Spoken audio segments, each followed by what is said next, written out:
Lepo zdrav, najprej bi vas prosil, če se lahko predstavite in poveste vašo funkcijo. Moje ime je Mirko Rožman, sem pomočnik direktorja na Golf hotelu Grad Mokrice.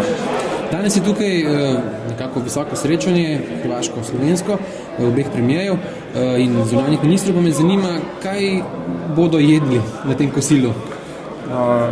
Visoki gosti so že na kosilu v tem trenutku.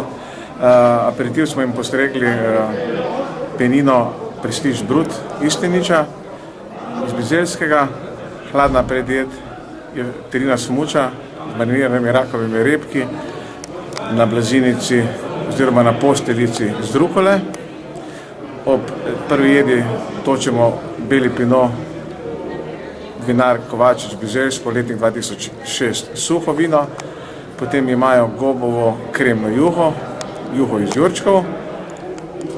Glavna jed so telečji medaljoni v lastni omaki, na palačinki z špinače in pa s praženimi mandlji.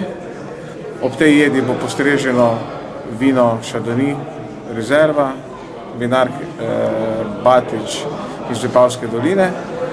In za sladico smo jim pripravili vino kuhano mokriško hruško z vročimi borovnicami. Zraven pa bomo postregli Sauvignon jagodni izbor vinarja Prusa, sladko vino, letnik 2006.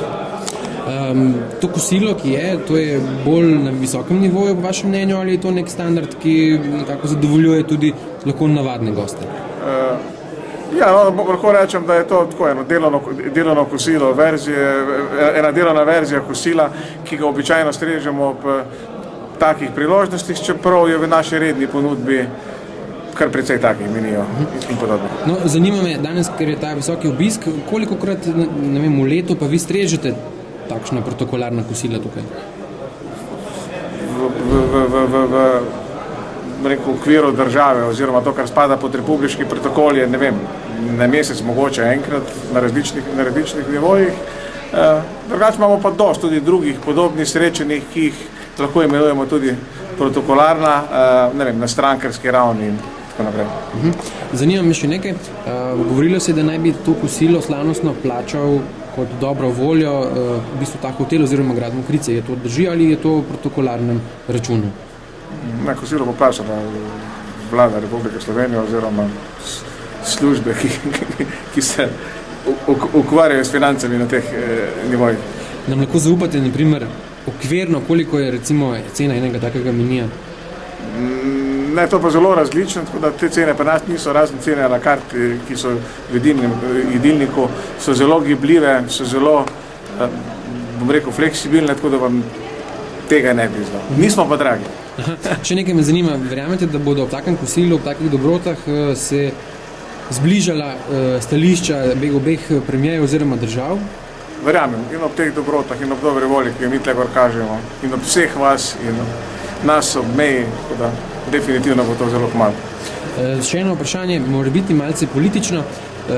Ta mejni problem, te odnosi med državama, jih vi tukaj opazite, vi ste vseeno na meji, hrvaški gostje prihajajo tudi verjetno k vam na golf, če ne drugega. In seveda me zanima, se to opazi, se pravi ta tenzija med državama zdaj? Ne, mogoče, so posamezniki na obeh straneh, ki so izstopali na nek način, ampak v glavnem ne, mi živimo v sožitju, mi se veliko družimo še kar naprej, mi se gibljemo na Hrvaškem, brez vsakih problemov v Zagrebu, samo za Prešič.